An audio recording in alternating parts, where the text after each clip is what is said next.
Today I'm going to be opening up this Nexpow YH2200I. It's a inverter generator. It's supposed to be nice and quiet, and it's supposed to be small enough to lug around by hand. Bought this as a backup generator to our existing generator, just because you never know, you might need something.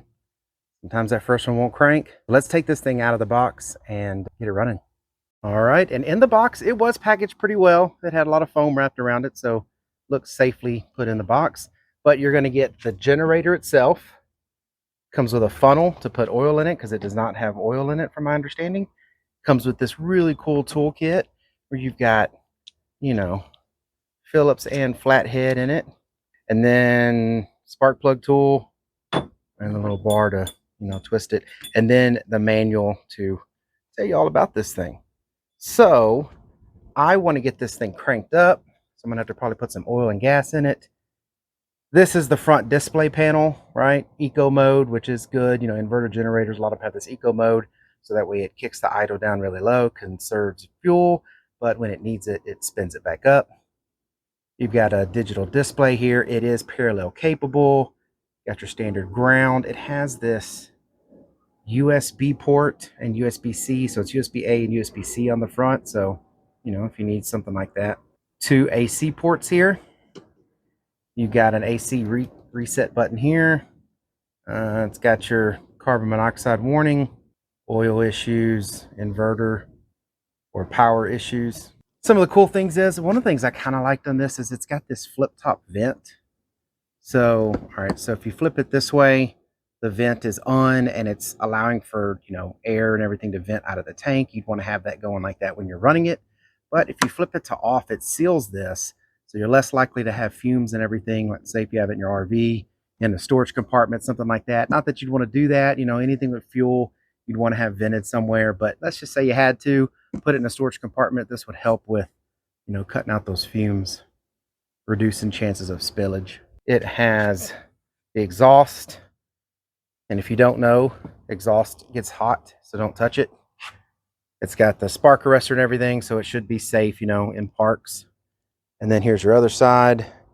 More warning labels all over the place. All right, so I turned the generator around so I could access this panel better. It does just slide off, but basically your spark plug's right there. You've got easy access to your spark plug. These have screws in the side, but you can pop these sides off so you can get to the carburetor and everything like that. When we're up in the mountains, we'd have to put a high altitude kit in there, so it's good that it has easy access. This one's got all the specs here. This one is 1.8 rated, which means continuous, and it will peak to 2200. And of course, you should always read your manual at least once. This has got an oil alarm. That's what that one light is on the front. And then another one is a running indicator, just to let you know that it's running. And then this one is a fault indicator. It turns red to let you know that there's a problem. Either you've peaked it out too much, or something's running wrong with it. Check it out. And like I noted earlier, it does get shipped without oil, so you want to make sure you put oil in this thing before you try to crank it. The instructions say put in 10W30, so that's what I'm fixing to put in. I've got some 10W30 that I can put in, so let's get this thing started. So when you're looking at the generator, you're going to find a side that has this little sticker on it that talks about the oil. So this is the oil side. And when you take out these two screws, which I did, this is the side you need to access. So there's the oil and the carb. So really, both things that you need to access, clean out your carb, clean out your air filter, which is in here, and then changing the oil, all on this one side, and looks very easily accessible. So I'm going to put the oil in now, and then we're going to crank it up. So this has a 20-hour break-in period, so I'm going to go ahead and just put this regular conventional 10W30 oil in it. That way I can run it for the 20-hour break-in period, and then after that, I'm going to start using synthetic. But let's put this in there and try it out. All right, it took 1/3 of a liter, so I went ahead and put the dipstick back in, checked the level, looks good. Now I'm going to put it back together. All right, so I've got it all back together. I put a little bit of fuel in it, not too much, because I didn't want it, sitting, because I'm not going to be using it much. But I did put enough in there, it should be able to crank it. Checked all the front. You want to crank these in the eco off position, just so that it's not trying to regulate the engine while it's cranking. Then there's off, on, and choke. So you just flip it down to choke First time you want to crank it, and then you pull this pull start. So this pull start's really easy to pull. I only have one hand, but take it off the choke. Now put it on eco mode. It does a pretty good job getting quiet. It may sound kind of loud. I'm right next to it, but this is actually a pretty quiet generator. So the generator is actually pretty quiet. Like I said earlier, I was right up next to the generator, so you know it's going to sound loud, but you just barely walk away from the generator, even just a little bit of obstruction in front of it, and you don't hardly hear anything. So nice quiet generator.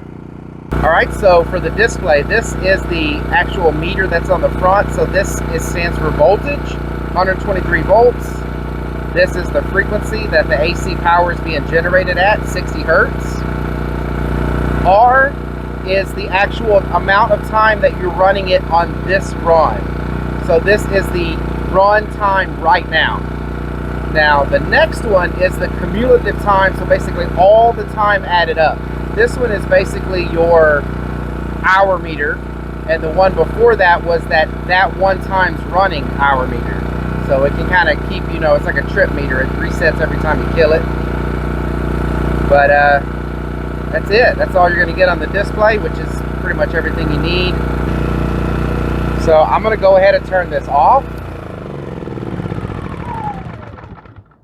All right, so that killed it. I'm going to turn the eco mode off, because every time you crank it, you want to have it off, and then you turn the eco mode after you've cranked it. But another thing that I really like about this is, you know, there's nothing going on right now, but when it's running, you can actually feel it sucking the air in right here, and you can feel it blowing the air out. Now, I know you'll feel the exhaust, but the exhaust you can feel specifically comes out right here, and it's stronger.